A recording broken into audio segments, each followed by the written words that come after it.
If you look at it, this mound does look out of place. There's nothing else in this entire California basin that looks anything remotely close to that. And then if you look at this whole area, I noticed it's shaped like an eye, but it reminded me of, I'll just get right to the point, the Eye of Horus, because I have studied ancient Egypt, and that's just what it reminded me of right away. If you incorporate San Francisco Bay up into this whole area, that's what I see. That's what you get. I didn't see this other part, though. He saw this, which I'm sure you probably noticed it by now. This is weird, man. You got the Oroville Dam situation over here, and then you've got some sort of an occult symbol right out here in the middle, 50 miles away. Check it out. That looks like this from space. Yeah. See the horns, the eyes, the nose, the mouth, the ears. Yo. So what's going on right now with the dam is the water level is rising daily, and it looks like the emergency spillway will be used without a doubt. So I don't know if that's part of, Kiewit's long-term plan. I know DWR is just completely in the dark as far as what to do, it would appear, The truth is that there's been 20,000, there's more than that now, mini tremors at the Oroville Dam. And you can call this conspiracy or whatever you want, but here's a news report. 6:34 now. Well, to a surprising new theory behind earthquakes at the nation's tallest dam. A spillway failure led to mass evacuations last year at the Oroville Dam. We all remember that. But in addition to those cracks, did you know that scientists were also investigating a seismic mystery? What caused nearly 20,000 earthquakes at the spillway? Maria Medina is getting answers this morning. As the main spillway at Oroville Dam failed last February. That's what we see at these different stations. Scientists at the USGS were focused on something also happening at the dam that couldn't be heard or seen. And we were wondering what's going on. Two earthquakes, a 1.0 magnitude tremor and a 0.8. Researchers like Ola Kovin began taking a closer look. And found close to 20,000 of these tiny events, more or less in the same location. Kovin says they discovered since 1993 there were thousands of small, shallow earthquakes at the dam. The big question's what was causing them. Could it be the dam itself, and could the quakes be behind the spillway failure? What we ended up finding is that all of these 20,000 events coincided with use of the spillway. Researchers found more than 99% of the quakes happened when the spillway was in use. The strongest tremors occurred when the emergency spillway was opened during the failure, and massive amounts of water were released. So what caused the quakes? That the most likely culprit is that water actually gets under the spillway into cracks in the bedrock, and these cracks open and close, and they generate these seismic signals. Hey folks, and welcome to another video from A Plain Truth 2. We're furthering the conversation about the Oroville Dam, which is about maybe 40 miles due south of Paradise and Butte County, where they were hit last November. And then previously, if you may remember, that the Oroville Dam in 2017 had the atmospheric river, second greatest snow and rain in the Sierras, caused the failure of the Oroville Dam spillway and the evacuation of 188,000 people. So these sleuths, these good investigators like this site here, A21R, is updating it because it's failing again. And we have record rain and snows in February. We have a bunch of snow in the Sierra snowpacks. It's now the spring. It's starting to melt. And the spillway was shut down when they were doing testing and running it out. It also has a power plant, the Hyatt power plant as well, which was shut down as well. So they said the Department of Water Resources said they stopped the spillway because of forecasts showing dry weather, and the water's not going to be overflowing. But these days, turn around in a minute and the weather changes, and we've had rain since then. So what the sleuths found out here is that it was shut down but not completely sealed, and Department of Water Resources officials were unable to seal the main gates. This is the new $1.3 billion repair that was supposedly done since 2017 that Trump says he's not going to reimburse California for the cost of. So they got a tit for tat going on, but it's definitely a focus of the big guy. So let's keep a focus on this because a lot of lives are at stake. So the spillway on the right side dried enough to expose the spillway seams. As the picture above indicates, there was a chalky substance that spilled down the spillway where workers were seen using equipment. After spending $1.1 billion, major buckling and leaking of the plates of the new spillway are appearing in photos taken on April 16th. This first is what appears to be major problems only a few days later, the spillway. The plates in the spillway should be smooth, not buckling, with no leakage, so there appears in the first photo here. And so, as Aaron stated, there's roughly 36 piezometers built into the spillway to measure pressure under the spillway. There's about 70 piezometers along the, prisms to monitor movement in the walls of the emergency spillway, and then additional cameras that we've installed that are permanent, so also a visible view of the spillway. See the buckling going on there? More buckling. All right, so the water is flowing down the spillway and slams into the buckled plates and creates a wave. It's supposed to be a flat, smooth surface. Can you imagine if a bunch of water is coming, it's going to create a tidal, or not a tidal wave, but a big wave. Well, look at this. The workers are using leaf blowers to fix the leaks here. And here you can see in this picture, one of these pictures, you can see the guys using leaf blowers to blow out through the seams to try and clear some of the debris. Prepare to use leaf blower to dry leaking seams. So they're putting leaf blowers for a $1.1 billion repair on top of it all. So there's something big going down here. Now, there's a little history about the Oroville Dam. It's 770 feet high. It is the tallest dam in the United States and serves mainly for the water supply and hydroelectricity generation and flood control. It impounds Lake Oroville, the second largest man-made lake in the state of California, capable of storing more than 3.5 million acre feet or 1.1 trillion U.S. gallons. So this is not anything to sneeze at. This is a major operation here. And also I asked the question, what would happen if the Oroville Dam failed?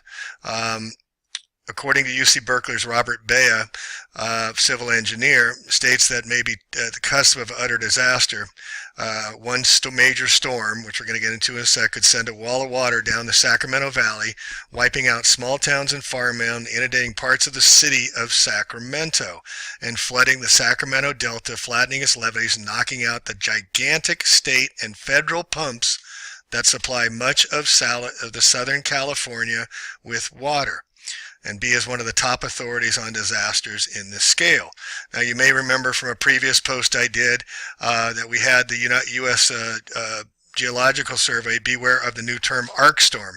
So 2 years ago, 2017, they came up with the atmospheric river, where they were lining up the Bill Gates Silver Project wet surface air coolers from Hawaii out to the Pacific to create the weather event in 2017. And now they're saying it's going to be the arc storm that's coming.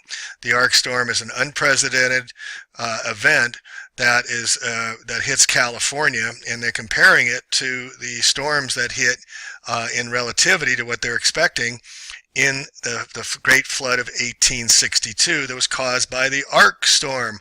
I grew up in California. I never heard that Sacramento was under 10 feet of water. The arc storm dumped an equivalent of 10 feet of rainfall in California over 43-day period. 120 inches of rain in 43 days. The immense snowfalls in the far western United States caused flooding in Idaho, Arizona, New Mexico, Sonora the following spring.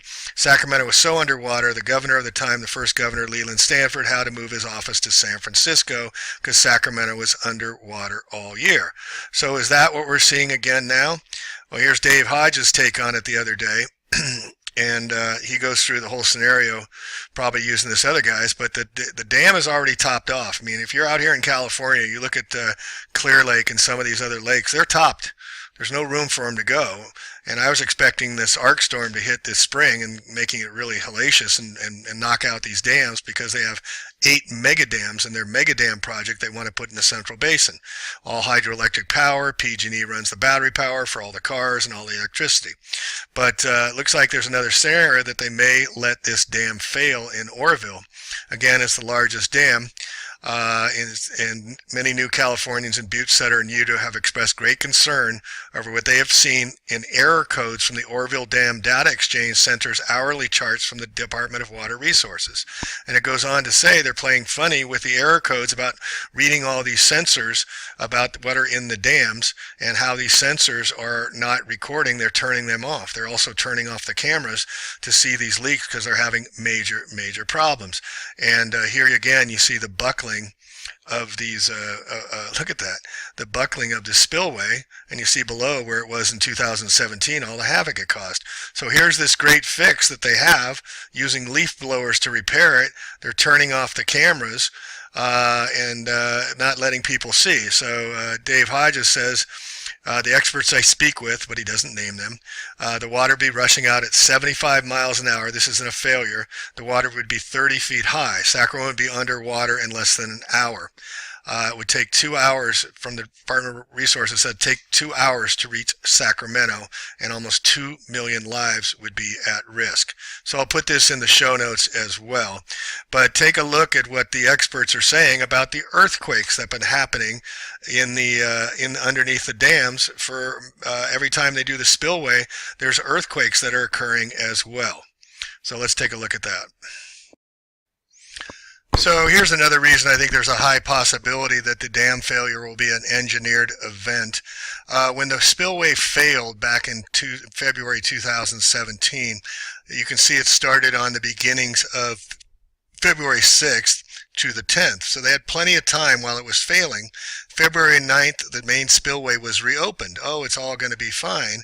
And then on February 13th, in the middle of the day, after they told everything's going to be all right, and they opened the spillway again, 188,000 people were told to evacuate all at the exact same time. There was chaos, there was panic, streets were clogged, and nobody could get out.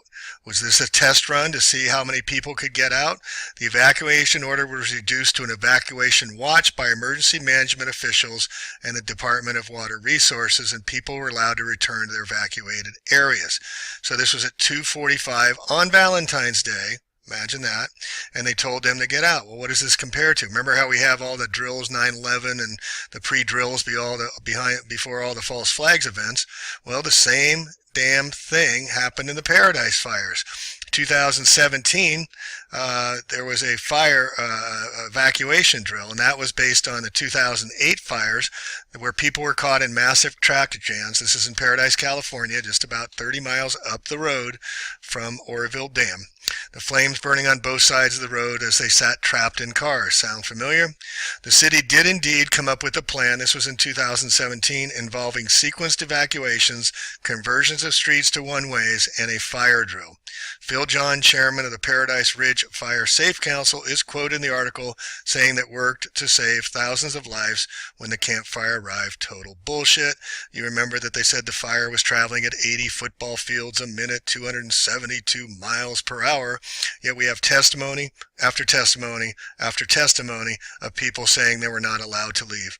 We have a testimony from the actual dispatcher saying there's no fires, there's no reason to evacuate. There was no fire trucks. We have testimony. There was police that were not recognized by the tow truck drivers or anybody else. They were not local police. They were police that were directing people to stay and not allow them to leave, where people had to find alternate routes and routes they knew back road routes to get out. They wanted to keep people in. And then there's also the famous shot of this. And here we have pictures of a CAL FIRE truck with, it looks like a .50 caliber rifle or some similar with a scope on it. And there's two CAL FIRE employees during the day of the fire with a mounted sniper rifle on the back, on their top of their truck. Why? Why would they be doing this? There's never been an explanation other than they did not want people to leave. And again, I've spoken to many people about this number. About 52,000 people were said to have evacuated that day, November 8th, 2018, out of Paradise. And 27,000 is the number that has been the same for about 10, 12 years as the number of people in Paradise, it's said. So 52,000 minus 27,000, there's a great discrepancy there of some 25,000 people. Well, people I'm talking to said the town of Paradise was growing. It's not reflected in the numbers of the people count, population count over the years. So where did they get the 52,000? Where did the people go to? We can't find them. How many people fled that day? But we have ample evidence that were people like the tow truck driver who I interviewed personally, who said the first day in there he saw 200 dead bodies on the first blush as he went in. The official dead count now has been reduced from 88 to 86. What do you do in a restaurant where you throw stuff out? It's 86th. And once we brought that out to the light, they changed the number to 85. 8 and 5 is 13. So we have many questions. We're under attack here in California, as the Midwest is under attack, as the Southwest is under attack. We're beginning a new abnormal next 10, 15, 20 years. Governor Moonbeam Brown, the former Jesuit minister, said we'll have new abnormal fires. We'll add flooding to it, because out here we had flooding in February out in Guerneville, right at the head to the Bohemian Grove, where Guerneville got 20 inches of rain in one rainfall, and I'm 15 miles away and we got 5 inches. These are the new microstorms, the new geoengineered cells and chemfog, which John Graff and others have been reporting on. And so we're under attack and under assault, but we are not going to give in, and we're waking up to see what they're doing, and we're going to be holding them accountable for all that's being done. And it's not about politics, folks. It's not about writing to a person you see on a TV screen and regurgitate what they like about them or not, because it always goes down to legal. No matter what the person in politics is doing, it comes down to the legal system. So we must become the authors of our own authority. We must declare that we have the right to make our own laws as being and abolish any governments that don't serve us. Take a look at the new $100 bill. That's what it says. The second paragraph of the Declaration of Independence on the new $100 bill. Here, look. You can see here in the new $100 bill, that was Road to Ruta has done a great breakdown of this, thanks to Bix Ware. And you can see here on the right side the gold inkwell, the gold feather, the gold markings, but also there's gold writing. This is an RFID chip that the cops use to read if you've got $100 currencies in your possession. They can read it from a distance. And a lot of the marijuana growers who are carrying around $100 bills are getting busted. But if you take a look down here, here's the gold inkwell. Notice the writing, the cursive writing in the back of the $100 bill. What is that all about? Well, what it says, folks, it's the people to alter or abolish it are talking about a new government and to institute new. That the rights of the people to alter or abolish the government is institute new government, laying its foundation on such principles and organizing its powers in such form as to them they shall seem most likely to affect their safety and happiness. So here is the people that printed this currency, just like 9/11's on the back of the bills, telling us they're going to abolish government, return to the gold standard, and likely tie it to cryptocurrencies, Bitcoin and that kind of thing, because we're based on the petrodollar. The petrodollar is based on oil. Oil is going away. Everything's going to be electrical powered and from space. Your home electricity, your cars are going to be run on batteries, and your Wi-Fi, Elon Musk has already said that he's launching over 4,000 high-altitude platforms to put 5G coming down from space, so you can have faster downloading times. All right, that's all I got. Heads up. Please warn people in the Sacramento area and between Oroville and Sacramento, and also that the video showing where the Baphomet, the devil, was in that area, it looks like it was Beale Air Force Base, which is another subject in itself, but I'll get into that another time. All right, share this with all. Heads up and on a swivel at all times, folks. Thanks for all your support, and we'll catch you next video. Plain truth out. Peace, and love one another always.